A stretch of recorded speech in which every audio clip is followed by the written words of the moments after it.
Welcome back to Admiral Sara Chronicles. I am Sarah, the Admiral.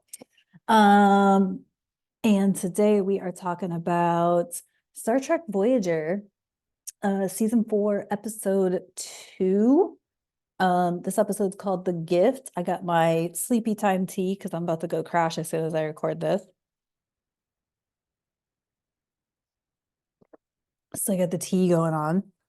And I'm also wearing my Killer Clowns from Outer Space t-shirt. If you've never seen that movie, I highly recommend. It's just good in the worst way possible.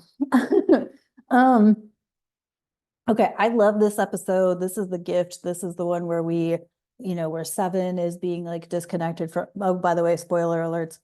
Where Seven's being disconnected from the Borg Collective and Kes is like losing or like feeling into her psychokinetic, telekinetic abilities. And what I love, of course, they give abilities to an Okampa, right? An underground species. Kes is the first one to be above ground.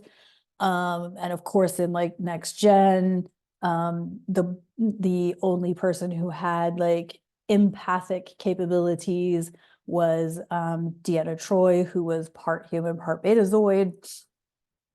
Like, of course, they're going to give these types of abilities to non-fully human characters, right? Because God forbid humans discover that they have any sort of abilities or powers, such as telekinesis or telepathy or whatever.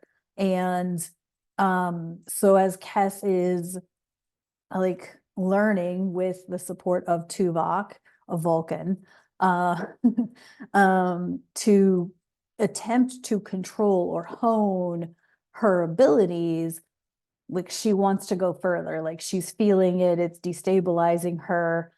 So a few things here. Number one, if humans knew how capable they were, like if we knew we had these abilities, and we do, we have clairvoyance, we have clairaudience, we have claircognizance, clairsentience, there's a couple more, and I always forget the other ones, but like all knowing, all seeing, all smelling, tasting, and hearing, right? Like, and I mean, that goes along with the whole like you lose one sense and the other one increases in power. But we all know, or at least if you're if you're blind or you've been blind, that you don't just automatically have really good hearing, right? You have to practice and hone that skill, right? And what's happening with Kes is that she's having trouble honing it in because it's such a great power that she has. It's such a great ability that she has, right? She's able to go in and dislodge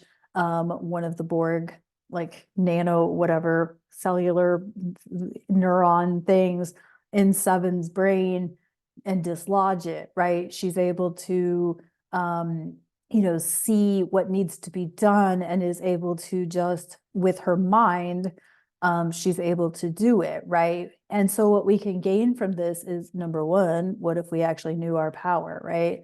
Right. I was like, what if we just knew how powerful our thoughts were, right? We've heard of The Secret, but The Secret's almost like basic compared to um our potential true capabilities, right? So like there's that. And number two, it's all about honing it and stabilizing. And when we first experience our abilities, we get vulnerable because, if you do have like claircognizance or, any of the senses, um, you start hearing things or seeing things or smelling things or tasting things that are seemingly not there. But that's when we get into like interdimensional, or parallel timelines or parallel universe type things, right?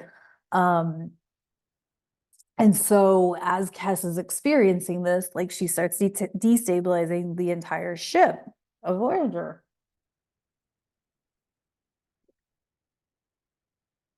Which obviously becomes a problem because she starts like basically like causing things, the bulkheads to blow and things like that.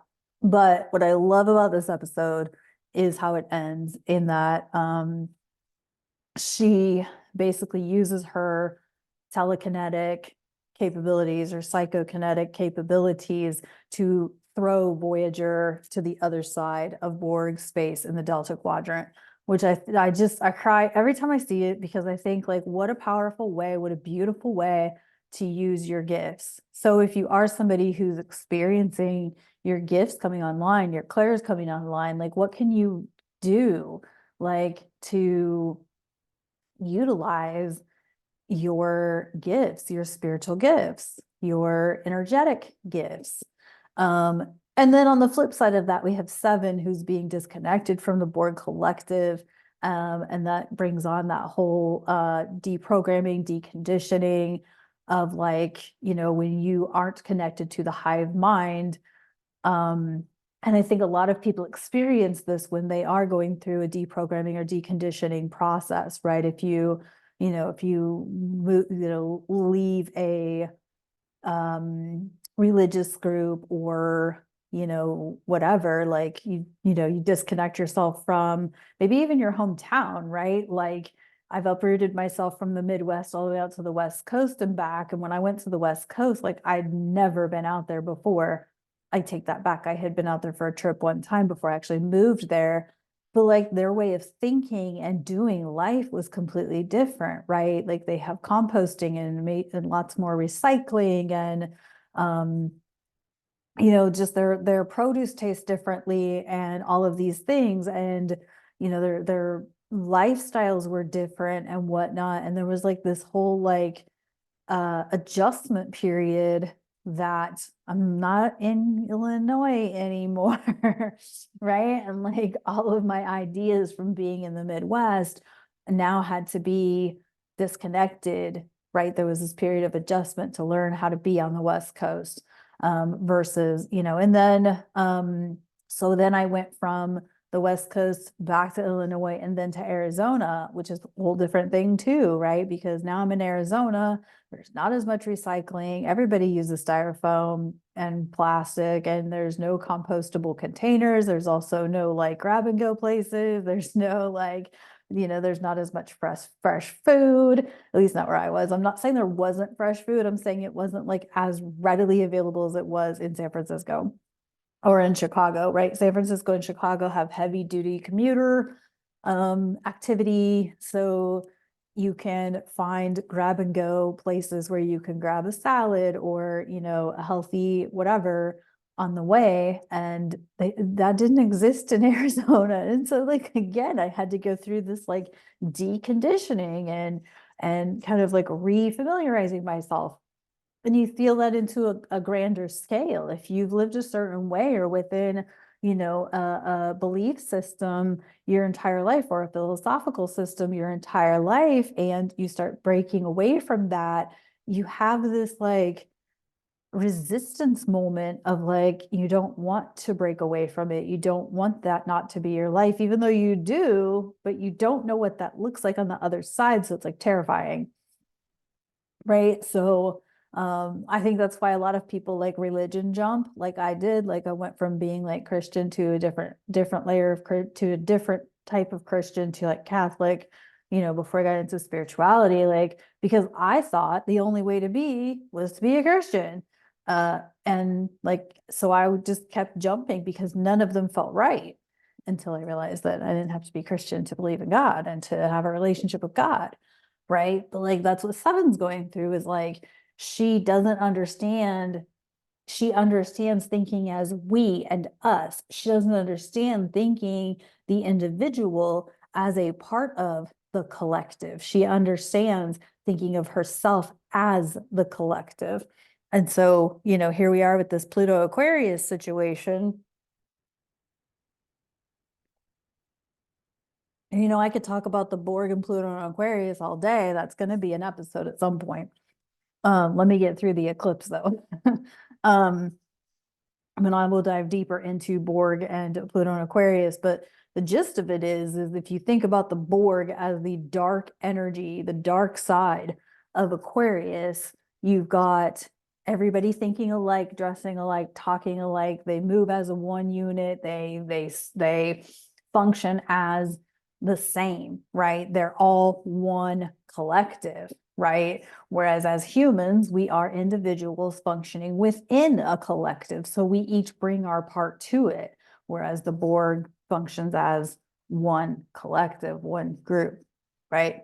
So that stupid song, The Age of Aquarius, who sang that? I forget, but whatever. The point is that the group that sang that, like they all dressed alike. They all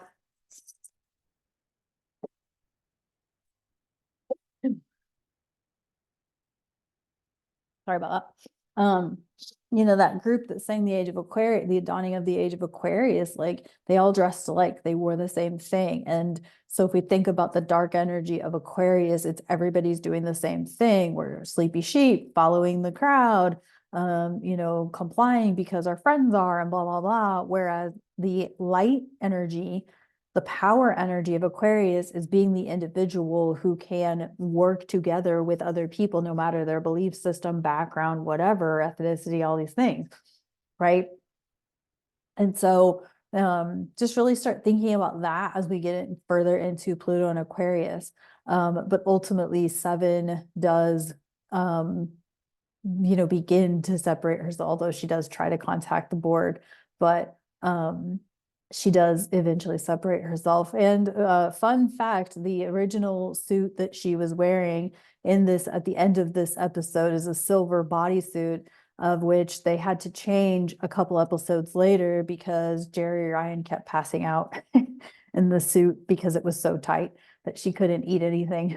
So they had to change the bodysuit a couple episodes in. But so anyway, I love this episode. I love how it ends. I love that Kes uses her abilities, her gifts to gift Voyager with launching them, 10 years closer to home. It just makes me cry every time, because what a beautiful way to share her gift with this crew that, and in her, remember when she joined, she was only 1 year old or 2 years old, because Ocampa's aged differently than humans.